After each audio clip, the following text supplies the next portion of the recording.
Assalamualaikum warahmatullahi wabarakatuh. Perkenalkan, nama saya Asmalita, prodi Tadris Matematika IAIN Curup semester 3. Baiklah, di sini saya akan menampilkan sebuah video yang mana akan menjelaskan sebuah filsafat pendidikan Islam menurut aliran humanisme Islam. Pertama, kita akan membahas dulu apa itu filsafat pendidikan Islam. Nah, filsafat pendidikan Islam itu merupakan kajian filosofis mengenai berbagai masalah pendidikan yang berlandasan ajaran Islam. Nah, dalam kajian filosofis ini digunakan dalam filsafat pendidikan Islam ini artinya merupakan pemikiran secara mendalam, sistematis, radikal, dan universal dalam mencari kebenaran inti atau hakikat dalam pendidikan Islam. Nah, sehingga kita perlu untuk mempelajari, untuk memahami apa itu filsafat pendidikan Islam.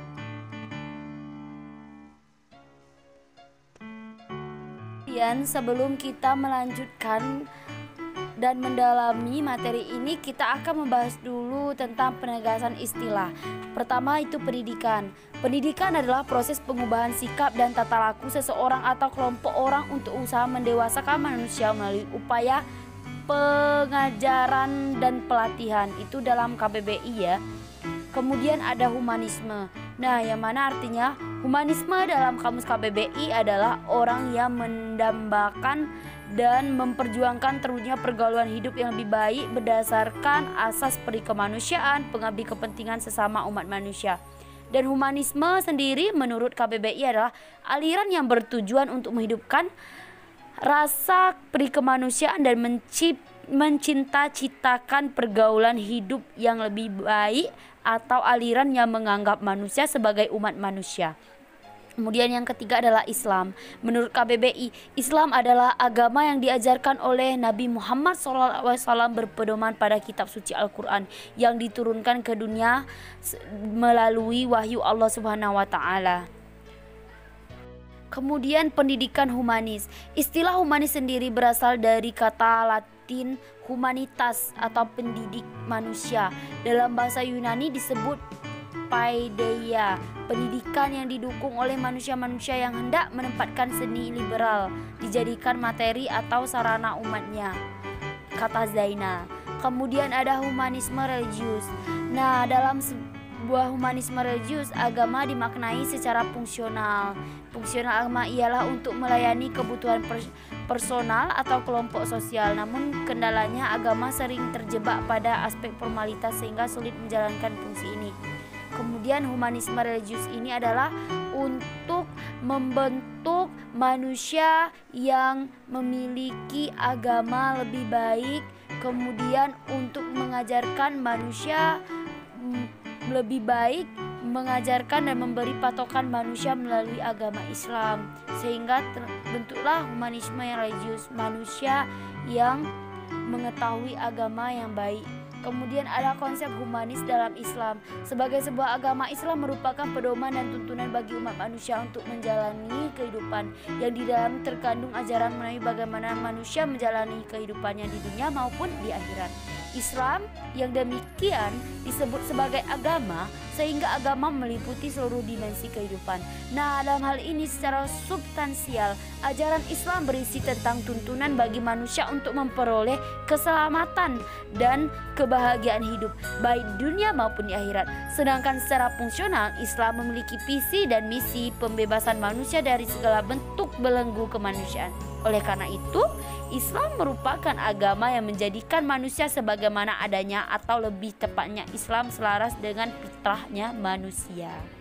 Dalam surah Ar-Rum ayat 30 yang artinya, maka hadapkanlah wajahmu dengan lurus kepada agama-agama Allah. Tetaplah atas fitrah Allah. Agama yang telah menciptakan manusia menurut fitrahnya itu tidak ada perubahan pada fitrah Allah. Itulah agama yang lurus, tetapi kebanyakan manusia tidak mengetahuinya. Nah, dari arti ayat tersebut terjalin suatu pengertian bahwa fitrah manusia pada dasarnya selaras dengan fitrah agama Allah. Demikian juga sebaliknya.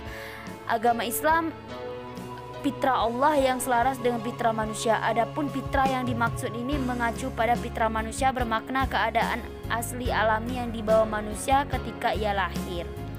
Nah, di sini terdapat hakikat wujudnya manusia.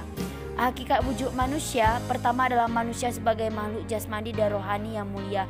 Dalam pandangan Islam, manusia diciptakan Allah sebagai makhluk yang mulia. Adapun letak dari kemuliaan manusia, salah satunya adalah pada kesempurnaan dari hakikat wujud manusia. Hal ini disebabkan karena manusia diciptakan Allah dalam bentuk yang terbaik. Kisah At-Tin ayat 4. Segi kelebihan secara fisik yang ada pada manusia ini jika diperbandingkan dengan binatang misalnya. Dalam hal ini binatang dan manusia sama-sama memiliki hati. Akan tetapi hanya hati, mata, dan telinga manusia saja yang dapat menerima kebenaran dan menolak kebenaran. Ada juga manusia sebagai makhluk religius, sebagaimana yang telah dijelaskan pada surah Ar-Rum ayat 30, bahwa Allah telah menciptakan manusia sesuai dengan fitrahnya. Dalam hal ini pada hakikatnya manusia diciptakan oleh Allah dengan diberi naluri beragama. Nah, yaitu agama tauhid. Perihal naluri beragama tauhid dalam diri manusia ini dijelaskan di dalam firman-Nya yang mempunyai arti, dan ingatlah ketika Tuhanmu mengeluarkan keturunan anak-anak Adam dari sulbi mereka, dan Allah mengambil kesaksian terhadap jiwa mereka seraya berfirman, bukanlah aku ini Tuhanmu, kami lakukan yang demikian itu, agar di hari kemudian kamu tidak mengatakan sesungguhnya kami Bani Adam adalah orang-orang yang lengan terhadap ini, keesaan Tuhan. Kisah Al-Arab ayat 172. Ada juga manusia makhluk individu dan sosial, di mana di sini adalah dimaksud dengan antara tubuh itu jasmani dan jiwa itu rohani yang diciptakan Allah merupakan suatu diri. Nah, suatu diri itu disebut dengan individu. Yang berbeda antara satu dengan yang lain itu dikatakan dengan sosial. Nah, pengakuan Islam terhadap sifat individualitas manusia ini tergambar dalam konsep tanggung jawab yang merupakan konsep individualitas yang khas Islam. Nah, di mana di dalam Al-Quran dijelaskan dalam Al-Quran surah Al-Mudaththir yang artinya tiap-tiap diri bertanggung jawab atas segala apa yang diperbuatnya. Kisah Al-Mudaththir ayat 38. Sehingga manusia itu adalah manusia yang memiliki banyak perbedaan, dan juga manusia harus tetap memiliki rasa tanggung jawab yang kuat. Kemudian ada potensi insanian manusia. Allah telah memberikan potensi-potensi dasar pada manusia. Potensi dasar ini diantaranya adalah insting, indera, dan akal. Sebagai sarana vital, akal merupakan alat untuk mencapai kebenaran, akan tetapi tidak secara mutlak. Nah, karena akal bukanlah wasilah langsung untuk menyikapi kebenaran, melainkan sebagai jalan menuju kebenaran melalui proses berpikir dan telaah. Akal ini dapat mempertimbangkan sesuatu setelah sesuatu itu direkam lewat indera pendengaran dan penglihatan. Nah, karena pendengaran dan penglihatan hanya mampu menangkap sesuatu yang bersifat empirik, maka kemampuan akal hanya terbatas pada hal-hal yang bersifat empirik. Sehingga potensi inisial manusia itu ya berasal dari Allah. Nah, kemudian ada tujuan penciptaan manusia. Yang pertama adalah manusia sebagai hamba Allah atau Abdullah. Tujuannya adalah tujuan penciptaan manusia adalah beribadah, melaksanakan ibadah, mengabdikan diri atau jiwa dan raga semata-mata kepada Allah. Kemudian manusia sebagai wakil Allah di muka bumi ini atau khalifah. Nah, selain dari tujuan penciptaan manusia untuk tunduk pada Allah, ada juga tujuan untuk sebagai wakil Allah. Maksudnya di sini adalah tujuan penciptaan manusia ini juga mengandung tugas dan fungsi manusia sebagai khalifah. Nah, karena Allah yang memberi kuasa memelihara alam semesta, maka tugas umat manusia ini sebagai wakil Tuhan adalah menata dan memelihara serta melestarikan dan menggunakan alam sebaik-baiknya untuk kesejahteraan hidupnya. Kemudian ada konsep pendidikan humanisme.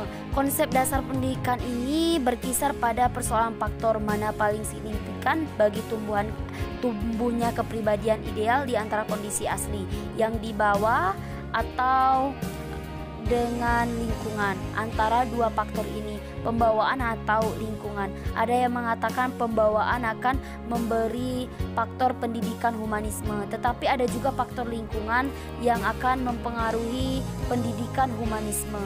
Nah, tetapi yang pastinya kedua-duanya itu membawa sebuah faktor dan efek sampingnya. Nah, setidaknya ada 6 hal pokok yang perlu dikembangkan lebih lanjut dalam pendidikan Islam, yaitu pertama itu adalah common sense atau akal sehat, di mana tujuan pencipta manusia diantaranya adalah menjadi seorang khalifah sebagai wakil Tuhan. Ini menyebabkan khalifah yang secara proporsi kelebihan manusia dibandingkan makhluk lainnya. Kemudian kemampuan berpikirnya. Di sini akal sehat itu lebih ke gimana kemampuan manusia untuk berpikir atau potensi manusia untuk berpikir. Nah, di sini di dalam Islam lebih utama adalah di dalam Al-Abid yang notabene dibedakan dari akal sehatnya. Dalam ayat yang sangat populer diajarkan bahwa orang-orang yang berilmu ditinggikan derajatnya beberapa tingkat, sehingga manusia berlomba-lombalah dalam berpikir dan mencari ilmu. Kemudian ada juga individualisme menunjukkan kemandirian. Pengembangan manusia menjadi individu yang soleh, insan kamil dengan pendidikan, berbagai keterampilan dan kemampuan serta mandiri adalah sasaran utama pendidikan Islam. Nah, jadi baru ada dua keuntungan ya. Kemudian di individualisme ini adalah pribadi yang beriman dan bertakwa, dinamis, progresif serta tanggap terhadap lingkungan, perubahan dan perkembangan.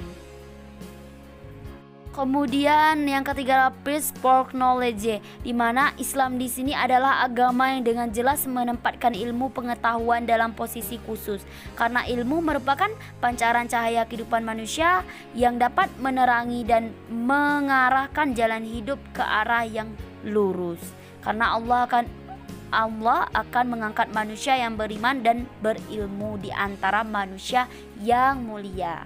Dan Islam mendorong pengikutnya untuk mengajar ilmu pengetahuan dengan segala kemampuannya meskipun jauh di negeri Cina. Ajar normatif tentang semangat mencintai ilmu terbukti dalam sejarah Islam, khususnya abad ke-7 Masehi sampai 11 Masehi. Pernah disuruh untuk membaca, kemudian untuk berbicara, kemudian untuk menanggapi, dimulai dari situ ya. Nah,